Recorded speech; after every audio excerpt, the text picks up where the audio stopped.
Controles profissionais com a melhor relação custo-benefício do mercado e uma qualidade imbatível você só encontra na loja Stealth. O link de compra e o cupom de desconto estão na descrição. Celulares de última geração, games e eletrônicos em geral, com preços incríveis você vai encontrar nos links especiais da Amazon Brasil que estão na descrição. Fala pessoal, eu sou Paulo Royal e hoje eu vou contar pra vocês como surgiram 3 das armas norte-americanas mais populares do mundo. Eu tô falando do rifle semiautomático AR-15, do fuzil de assalto M16 e da carabina M4. Quando o vídeo acabar, deixa aí a sua sugestão de tema nos comentários, assiste aos outros vídeos dessa playlist sobre guerras e não esquece de me seguir nas redes sociais, onde eu coloco diariamente por lá um conteúdo exclusivo sobre armas, tá certo? Meus amigos, não é segredo pra ninguém que essas armas do título do vídeo são extremamente tradicionais no mercado ocidental, além de bastante confiáveis, duráveis e precisas. Décadas e mais décadas de uso em vários conflitos conseguiram comprovar isso para o mundo todo. O que talvez muita gente se pergunte é, como foram as origens dessas armas? Como elas fizeram para chegar nesse hall da fama? É isso que eu vou mostrar para vocês agora, olha só. Tudo começou com uma empresa norte-americana chamada Armalite, fundada em 1954 na cidade de Hollywood, na Califórnia. Ela foi incorporada como uma subsidiária fabricante de armas pequenas da empresa de aviação Fairchild Engine and Airplane Corporation, que já existia desde 1925. Ela chegou a criar algumas armas nos 2 primeiros anos de funcionamento e quase conseguiu fechar um contrato bom com a Força Aérea Norte-Americana, mas acabou que deu tudo errado no último instante. Em 1956, ela viu outra grande oportunidade surgir ao entrar na competição que foi aberta pelo governo dos Estados Unidos, que visava substituir os fuzis M1 Garand das suas forças armadas, que naquela época já eram considerados obsoletos.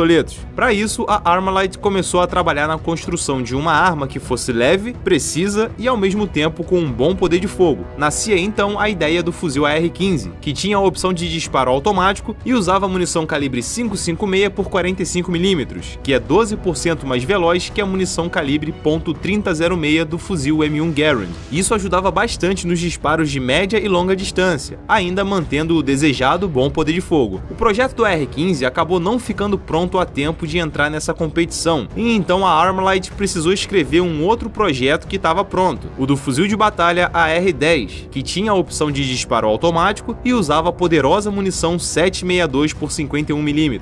Ainda assim, quem venceu a competição, que terminou em 1957, foi o fuzil de batalha M14 da empresa Springfield Armory, que também tinha modo automático e munição 7.62 por 51, tendo a sua produção iniciada em 1959. Em 1958, depois de muito esforço e dinheiro envolvido, o projeto do fuzil AR-15, que aliás era inspirado em algumas partes do projeto do AR-10, foi finalizado, e justamente num momento muito oportuno, já que o governo dos Estados Unidos tinha percebido que nos primeiros momentos da Guerra do Vietnã, quando os fuzis M1 Garand e M14 e a carabina M2 entravam em confronto com os fuzis AK-47 dos inimigos, o fuzil russo se mostrava muito superior em alguns quesitos. O M1 Garand não tinha modo automático de tiro, embora tivesse uma munição grande, a .3006. O M2 tinha modo automático, mas um baixo poder de fogo com a sua munição .30 Carbine. E o M14, apesar de ter uma potente munição calibre 7.62 por 51, ficava quase incontrolável quando disparava em modo automático. Ficou claro que era o momento de adotar um novo fuzil de assalto. A Armalite ficou bastante animada e viu que ali seria a hora de apresentar o seu novo fuzil, que tinha uma munição razoavelmente forte, veloz e era bem mais versátil que os demais fuzis americanos que estavam em combate naquele momento. Sendo assim, foram enviados para o setor de testes das Forças Armadas Americanas 10 exemplares de AR-15 e 100 carregadores com 25 munições, para que os fuzis fossem avaliados das mais diversas formas possíveis. Os resultados foram incrivelmente bons, mostrando que a arma realmente tinha um poder de fogo muito satisfatório e que o seu disparo automático era bem mais controlável que o do fuzil M14. Só teve uma coisa que foi mais incrível do que isso tudo, que foi a decisão do chefe de Estado-Maior do Exército, o general Maxwell Taylor, em manter o fuzil Springfield M14 com as tropas, em vez de enviar os fuzis AR-15, deixando a Armalite e os demais oficiais das Forças Armadas completamente incrédulos da posição que havia sido tomada. Esse capítulo frustrou a a Armalite de uma forma tão forte e a deixou numa dificuldade financeira tão grande que em 1959 ela vendeu as patentes completas dos fuzis AR-10 e AR-15 para a empresa Colt Manufacturing Company, que apresentou interesse pelos registros e os adquiriu com validade até 1977. A partir do encerramento dessa validade da patente, várias outras empresas começaram a fabricar fuzis baseados no AR-10 e AR-15 para uso civil e militar, com dúzias de configurações e calibres diferentes. Realmente o mercado atual ficou entupido de variações desses rifles. Mas vamos focar aqui na parte onde a Colt passou a ser a proprietária dos fuzis AR-10 e AR-15 em 1959. Com esses dois novos produtos nas mãos, a Colt resolveu juntar o que tinha de melhor nos dois projetos e investiu com tudo no fuzil AR-15, que a partir daquele momento se chamava Colt Armalite AR-15. A parte externa frontal da arma foi levemente redesenhada, e as primeiras vendas foram feitas ao governo da Malásia, ainda em 1959. Em 1960, o general Curtis LeMay, que era o vice-chefe de Estado-Maior da Força Aérea Norte-Americana, ficou impressionado com a performance do Colt AR-15 e encomendou 8.500 unidades dele. Apesar de ser uma quantidade alta de armas, essa encomenda era só a título de teste, para ver se realmente a arma poderia melhorar a performance das tropas, o que de fato aconteceu. Em 1961, Curtis LeMay foi promovido a chefe de Estado-Maior da Força Aérea Norte-Americana e fez uma requisição de 80.000 fuzis AR-15, só que ela foi cancelada mais uma vez por causa do general Maxwell Taylor, que agora era o presidente do Estado-Maior Conjunto das Forças Armadas. Ele e Curtis não se gostavam, e então Maxwell alertou o presidente americano John Kennedy que se esses 80.000 fuzis entrassem nas Forças Armadas, seria preciso administrar dois calibres diferentes para as armas das tropas, já que o AR-15 usa o calibre 5.56x45 e o M14 usa o 7.62x51. Kennedy concordou com Maxwell e ordenou o cancelamento da compra dos 80.000 fuzis AR-15. Ainda assim, em 1961, daqueles 8.500 fuzis que tinham sido comprados para teste, 1.000 unidades foram enviadas para as tropas americanas no Vietnã, e o resultado foi sensacional, fazendo com que os comandantes americanos que se encontravam no fronte enviassem incessantes pedidos de mais fuzis AR-15 para eles, colocando uma pressão muito grande no alto comando das Forças Armadas, que ainda insistia em não adotar a arma em larga escala. Depois de incansáveis testes, muita discussão entre as Forças Armadas e sucessivos reportes de bom desempenho, o presidente Kennedy ficou indeciso e ordenou que o secretário de Defesa Robert McNamara tomasse uma decisão definitiva sobre a situação, e em janeiro de 1963, Robert bateu o martelo e ordenou a adoção do fuzil AR-15 para todas as Forças Armadas do país, onde a arma foi rebatizada e passou a ser chamada Colt M16, onde até 1965, mais de 170.000 unidades desse fuzil de assalto foram fabricadas e entregues às Forças Armadas. Acontece que em 1966 já havia se espalhado um boato de que os M16 não precisavam de limpeza, era como se fossem armas autolimpantes. Isso aconteceu quando mais de 500 mil de fuzis já tinham sido entregues às tropas americanas no Vietnã. Como obviamente esse boato era falso, os soldados começaram a reportar problemas constantes de travamento da arma, e para piorar, quase nenhum militar ali tinha recebido treinamento sobre a limpeza e manutenção do fuzil. O problema se agravou quando as armas começaram a oxidar por dentro e por fora, por causa do clima úmido das florestas vietnamitas, resultado do péssimo tratamento de superfície dado aos fuzis no momento da sua produção em larga escala. O problema chegou a alcançar um nível tão sério que alguns soldados chegaram a morrer em combate por não conseguirem revidar os disparos inimigos quando eram atacados. Os soldados então começaram a ficar desesperados com a falta de confiança que a arma vinha passando, e a reputação do promissor fuzil M16 só afundava. Até que em 1967, depois de vários pedidos de ajuda urgente, o alto comando do exército começou a enviar novos fuzis M16 com o tratamento anticorrosivo adequado, e também todos os materiais necessários para que a manutenção das armas fosse feita com frequência pelas tropas. Nos dias atuais, já existem aproximadamente 15 milhões de unidades de AR-15 e M16 produzidos, e como a patente dele já expirou há décadas, diversas outras empresas fabricam esse fuzil para uso civil, que aliás, quando o AR-15 é voltado para venda aos civis, o modo automático é obrigatoriamente retirado da arma, ou seja, o M16 é uma versão militarizada e automática do AR-15. A Colt anunciou em setembro de 2019 que vai parar a sua produção de fuzis da plataforma AR-15 para uso civil, porque percebeu que o mercado desse modelo ficou saturado e que não é mais atrativo competir com tantas empresas fazendo armas tão parecidas. Agora, depois de saber a história resumida desses dois grandes fuzis, vamos conhecer conhecer as principais variantes deles. Lembrando que aqui eu só vou falar das principais, ok? O fuzil AR-15 feito pela Armalite não teve variação nenhuma, foi só aquele modelo inicial mesmo e acabou, usando a munição 5.56x45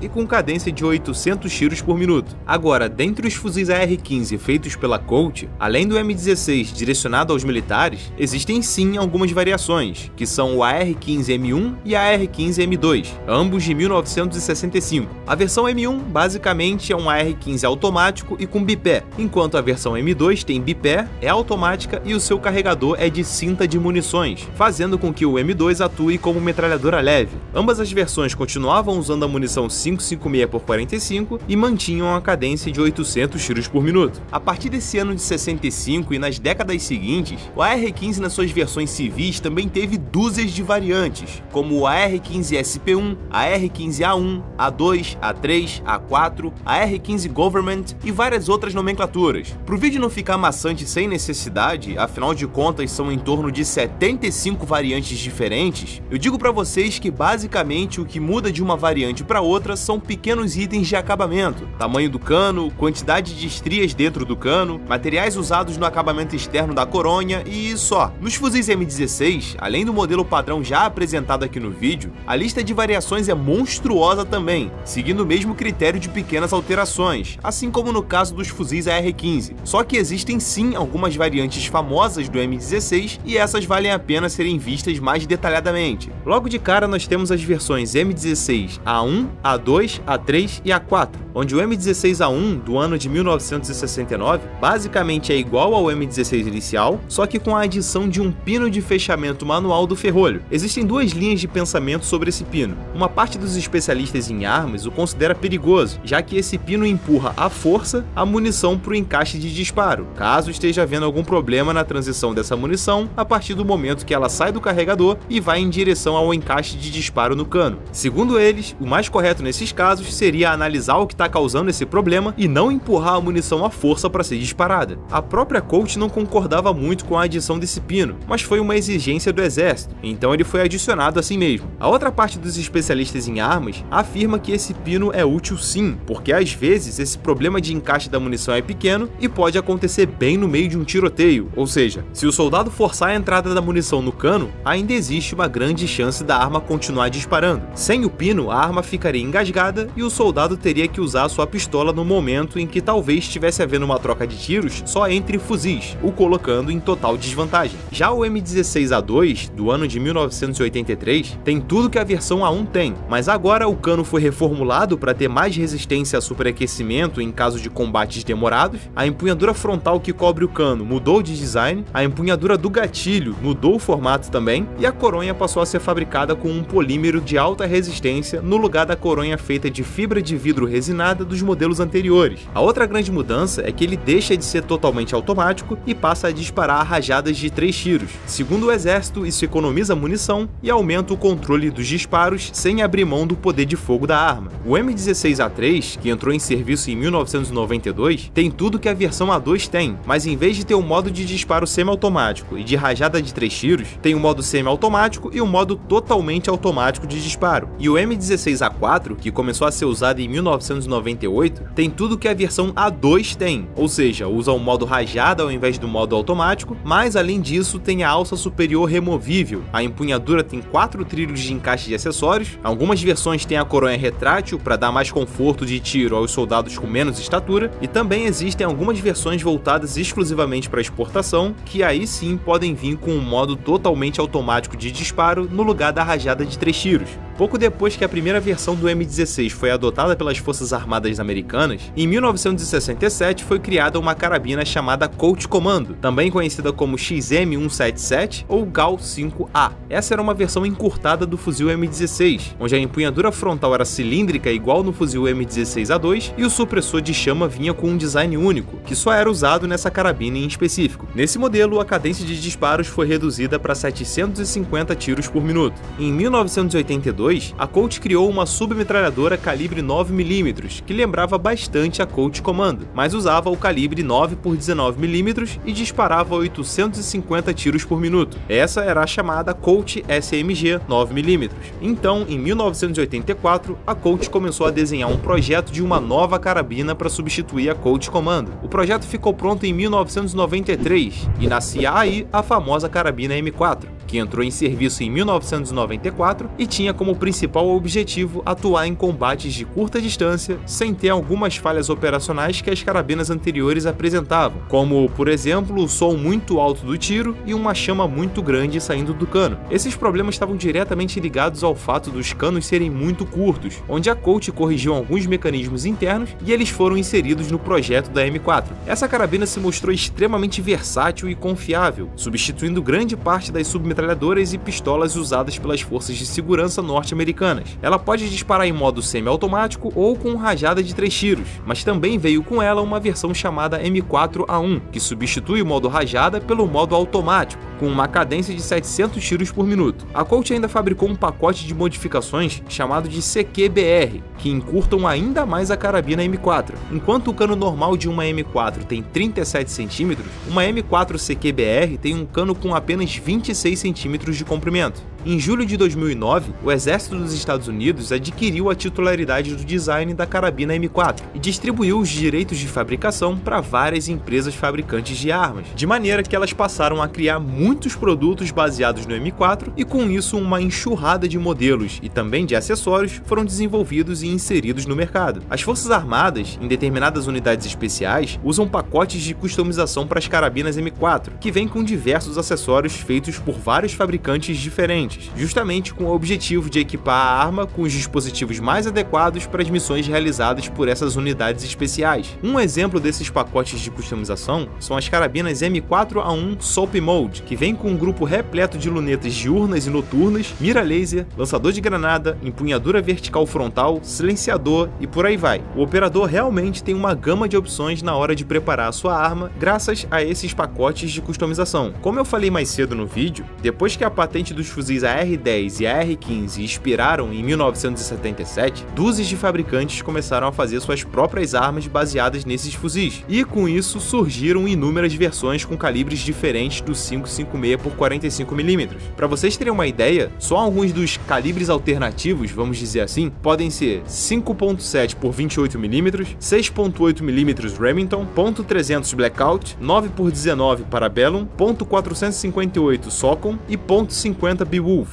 É importante lembrar também que várias armas famosas, embora se pareçam muito com os fuzis mostrados aqui no vídeo, não fazem parte da família Colt, ok? E nos próximos anos, o possível substituto total da carabina M4A1 nas Forças Armadas é o fuzil de assalto alemão HK416, que, conforme exigência do governo dos Estados Unidos, sofreu algumas modificações técnicas para ser adotado, passando assim a ser chamado de M27 IAR. Atualmente ele já é usado por algumas unidades norte-americanas, tá certo? Bom, pessoal, espero que vocês tenham gostado desse vídeo e eu quero te agradecer de verdade por você ter chegado até aqui. Não esquece de clicar em gostei e compartilhar para dar aquela força. Em breve eu tô de volta. Um forte abraço e até mais!